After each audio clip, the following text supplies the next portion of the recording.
नमस्कार दोस्तों। तो स्वागत है आपका इजी टू लर्न में। तो मैं इस लेक्चर में आपके साथ डिस्कस करने जा रहा हूँ कुछ प्रॉब्लम जो ड्यूअलिटी के कंसेप्ट के ऊपर बेस है। ठीक है दोस्तों, चलिए तो फिर हम समझते हैं और पहले प्रॉब्लम से शुरू करते हैं। ठीक है, तो दोस्तों ये रहा पहला प्रॉब्लम जिसको हमको क्या करना है, dual draw the dual of the following network. मतलब कि इस नेटवर्क का, इस सिंपल नेटवर्क का हमको क्या करना है, ड्यूअल नेटवर्क ड्रॉ करना है। देखो तो इसका ड्यूअल नेटवर्क हम कैसे फाइंड आउट करेंगे। देखो इसको हम क्या करेंगे, दो दो पार्ट में डिवाइड कर लेंगे। देखो जिसको हमने यहाँ पे ए नाम दे दिया और इसको बी। अब देखो ए के पार्ट में कौन कौन से एलिमेंट कनेक्टेड है, अवेलेबल है, वोल्टेज और रेजिस्टेंस, और बी के कैपेसिटर और इंडक्टर।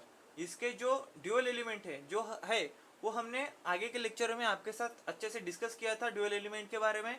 अब देखो इस वोल्टेज का जो ड्यूअल एलिमेंट होगा वो क्या होगा, करंट, और रेजिस्टेंस का कंडक्टेंस। ठीक है, कैपेसिटेंस का इंडक्टर और इंडक्टर का कैपेसिटर। ठीक है, तो देखो हम क्या करेंगे, dual element dual network draw करेंगे। It's dual network is as shown below. देखो अब हम इसका ड्यूअल नेटवर्क कैसे फाइंड आउट करेंगे। इसमें मेशेस अवेलेबल है तो हमारे इस सर्किट में क्या होगा, नोड अवेलेबल होने चाहिए। देखो क्या होगा फिर, यहाँ पे करंट आ जाएगा इस वोल्टेज की जगह करंट। ठीक है, करंट की डायरेक्शन है वो अपवर्ड डायरेक्शन होगी because of this polarity. I of T, V of T है वहाँ पे, यहाँ पे हम आई ऑफ टी लेंगे।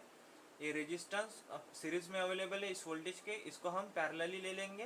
ठीक है, इट्स रेजिस्टेंस को हम कंडक्टेंस से डिनोट करेंगे। ठीक है, अब देखो ये जो कैपेसिटर है ये दो मेश के बीच में अवेलेबल है, देखो है ना, तो इसको हम यहाँ पे ले लेंगे और कैपेसिटर को हम इंडक्टर से रिप्लेस कर लेंगे ड्यूअल नेटवर्क में। ठीक है, तो दोस्तों एयर हो गया।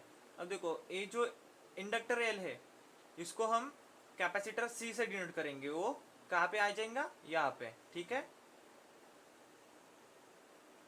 तो ये रहा दोस्तों इस नेटवर्क का ड्यूअल नेटवर्क। ठीक है, तो इसको हम एल नाम देंगे, इसको सी। तो ये हो गया इस नेटवर्क का ड्यूअल नेटवर्क। ठीक है दोस्तों, तो दोस्तों ये तो बहुत इजी एग्जांपल था ड्यूअलिटी के बारे में जो मैंने आपको समझने के लिए यहाँ पे लिया था।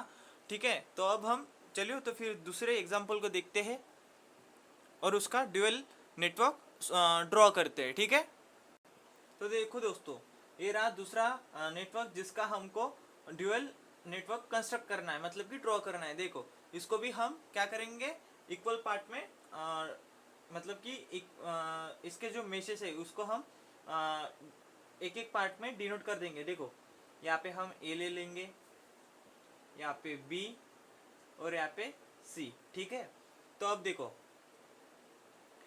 ए और बी के बीच में कौन कौन से एलिमेंट कनेक्टेड है, नेटवर्क एलिमेंट कनेक्टेड है। देखो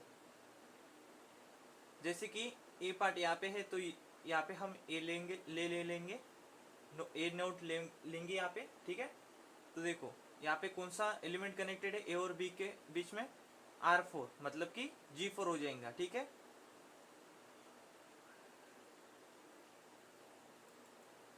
देखो R4 को हम G4 लिखेंगे। ठीक है, अब देखो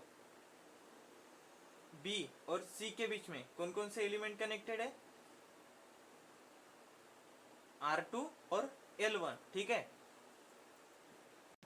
तो उसको हम कैसे लिखेंगे, G2, R2 को हम G2 लिखेंगे। ठीक है, तो यह हो गया हमारा G2, और इंडक्टर जो है L1 उसके सीरीज में अवेलेबल है तो यहाँ पे हम क्या करेंगे, उसको हम उसके पैरेलल में कनेक्ट कर देंगे। ठीक है, L1 क्या होगा, कैपेसिटर से रिप्लेस हो जाएगा। ठीक है,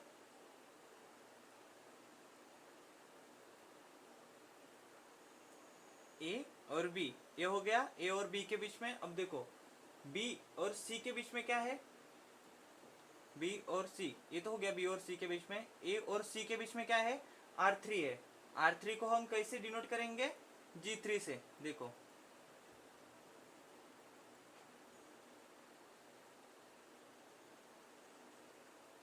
हो गया, इसको हम क्या लिखेंगे, G3, ठीक है। तो ये हो गया ए और सी के बीच में। अब देखो ये रहा हमारा ए पॉइंट, ए बी और सी, ठीक है। तो अब देखो ए पॉइंट में कुछ अवेलेबल है क्या, देखो कुछ भी अवेलेबल नहीं है, तो ये हम ऐसे रख लेंगे। अब देखो बी पॉइंट में एक वोल्टेज सोर्स अवेलेबल है V2, तो इसको हम यहाँ पे लिखेंगे और या इसको किसके साथ रिप्लेस करेंगे, I2 के साथ, ठीक है। इसकी पोलरिटी ऐसी I2 ऑफ T, ठीक है। अब देखो ये रहा हमारा सी पॉइंट, ये सी पॉइंट पे, सी नोड पे कौन सा एलिमेंट कनेक्टेड है, ये तीन एलिमेंट कनेक्टेड है, R1, V1 ऑफ T और ओपन स्विच। देखो तो इसको हम कैसे लिखेंगे, देखो ओपन स्विच को हम क्लोज स्विच में कन्वर्ट कर देंगे, ठीक है, हो गया क्लोज स्विच। अब देखो वोल्टेज V1 कनेक्टेड है, उसको हम करंट के साथ कन्वर्ट कर लेंगे ड्यूअल नेटवर्क के लिए, उसकी डायरेक्शन ऐसी होंगी।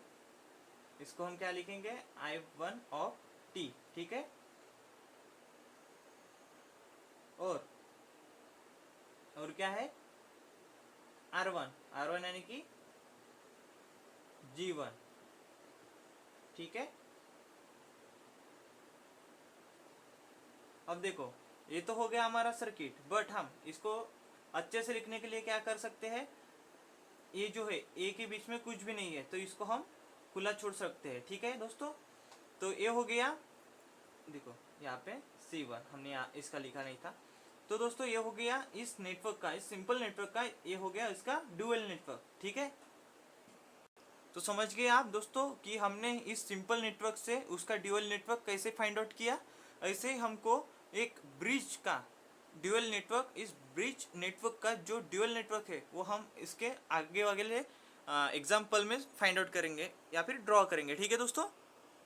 तो दोस्तों ये देखो ये रहा हमारा थर्ड नेटवर्क जिसका हमें ड्यूअल नेटवर्क फाइंड आउट करना है या फिर ड्रॉ करना है, ठीक है।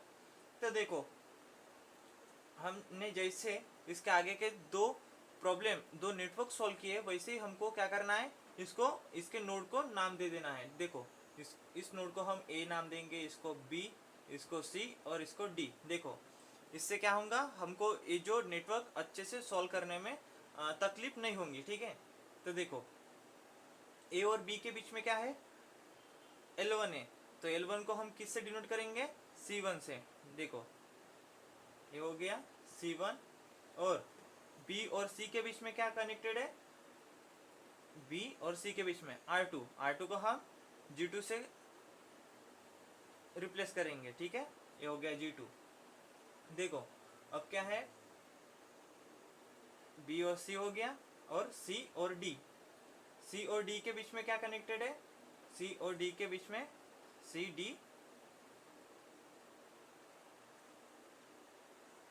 C और D के बीच में,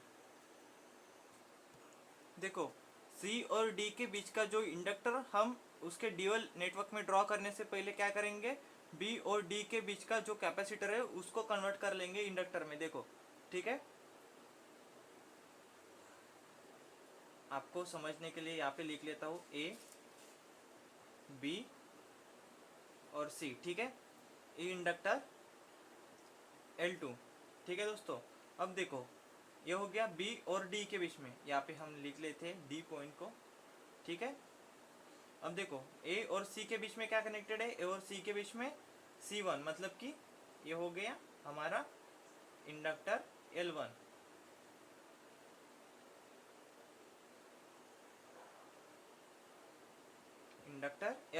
ठीक है। अब देखो अब क्या हो गया, A और C के बीच में हो गया, B और D के बीच में हो गया, बट C और D के बीच में हुआ क्या, नहीं, C और D के बीच में L2 अवेलेबल है, तो क्या होगा C2, ठीक है। हम यहाँ पे, ठीक है। तो ये हो गया हमारा C2 जो C और D के बीच में अवेलेबल है। अब क्या क्या हो गया हमारा, A और B क्या हो गया, B और C का हो गया, C और D और B और D ये हो गए। अब देखो A के बीच में कौन कौन से एलिमेंट कनेक्टेड है, ए पॉइंट में कौन कौन से एलिमेंट कनेक्टेड है, देखो ए और ए वाला पॉइंट, ठीक है, G, इससे हम R1 को G से रिप्लेस करेंगे G1 से, ठीक है, ये हो गया। अब देखो ये जो पॉइंट है V वोल्टेज, ये किस में अवेलेबल है, A और D के बीच में, ठीक है। तो इसको हम कैसे लिखेंगे, वोल्टेज को हम रिप्लेस करेंगे करंट के साथ, ठीक है, I ऑफ T, और इसको यहाँ पे कनेक्ट कर देंगे, ठीक है। तो ये हो गया इस सिंपल नेटवर्क का ड्यूअल नेटवर्क जो हमने यहाँ पे अभी ड्रॉ किया है, ठीक है दोस्तों। तो समझ गए आप, एक सिंपल नेटवर्क से उसका ड्यूअल नेटवर्क हम कैसे फाइंड आउट करते हैं वो आपको समझना बहुत इंपॉर्टेंट है, ठीक है। और ये जो प्रॉब्लम है ये आपको एग्जामिनेशन, यूनिवर्सिटी के एग्जामिनेशन पॉइंट ऑफ व्यू से बहुत इंपॉर्टेंट टॉपिक है, ठीक है, जो हमने इस लेक्चर में अच्छे से आपके साथ डिस्कस किया है ड्यूअलिटी के बारे में, और उसके कंडीशन और उसके ऊपर के कुछ न्यूमेरिकल देखे, कुछ प्रॉब्लम देखे, ठीक है, और उस प्रॉब्लम को हमने अच्छे से सॉल्व आउट किया है और अच्छे से आपको समझा के दिया है, ठीक है दोस्तों। तो फिर मिलते हैं दोस्तों नेक्स्ट लेक्चर में, धन्यवाद।